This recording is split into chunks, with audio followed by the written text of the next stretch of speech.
بسم اللہ الرحمن الرحیم۔ رمضان کے روزے کی اہمیت۔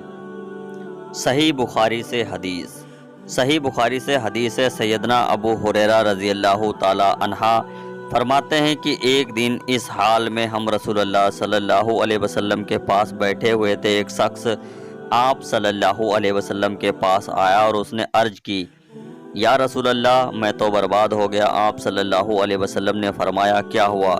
اس نے عرض کی کہ میں نے روزے کی حالت میں اپنی بیوی سے ہم بستری کر لی۔ تو رسول اللہ صلی اللہ علیہ وسلم نے فرمایا، کیا تو ایک غلام آزاد کر سکتا ہے؟ تو اس نے عرض کی کہ نہیں۔ پھر اللہ کے نبی نے فرمایا، کیا تو 60 غریبوں کو کھانا کھلا سکتا ہے؟ تو اس نے عرض کی کہ نہیں۔ سیدنا ابو ہریرہ رضی اللہ تعالی عنہ کہتے ہیں کہ پھر محمد صلی اللہ علیہ وسلم نے اتفاق کیا کہ اسی حالات میں سے کوئی شخص نبی کے پاس کھجوروں سے بھرا ہوا خرمے کی چال کا ایک ٹوکرا لایا۔ آپ صلی اللہ علیہ وسلم نے فرمایا، ساحل کہاں ہے؟ اس نے عرض کی کہ حاضر ہوں۔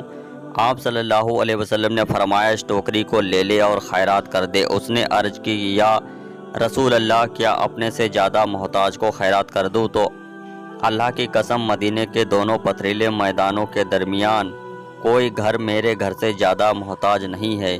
یہ سن کر رسول اللہ صلی اللہ علیہ وسلم اتنا ہنسے کہ آپ صلی اللہ علیہ وسلم کے دانت مبارک نظر آنے لگے۔ پھر آپ صلی اللہ علیہ وسلم نے فرمایا، اچھا پھر اپنے ہی گھر والوں کو کھلا دے۔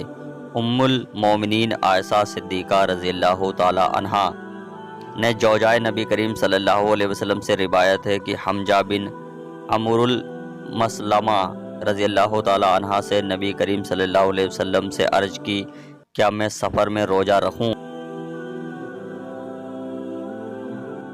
اور وہ اکثر روزہ رکھا کرتے تھے۔ تو آپ صلی اللہ علیہ وسلم نے فرمایا، اگر چاہو تو روزہ رکھو اور چاہو تو نہ رکھو۔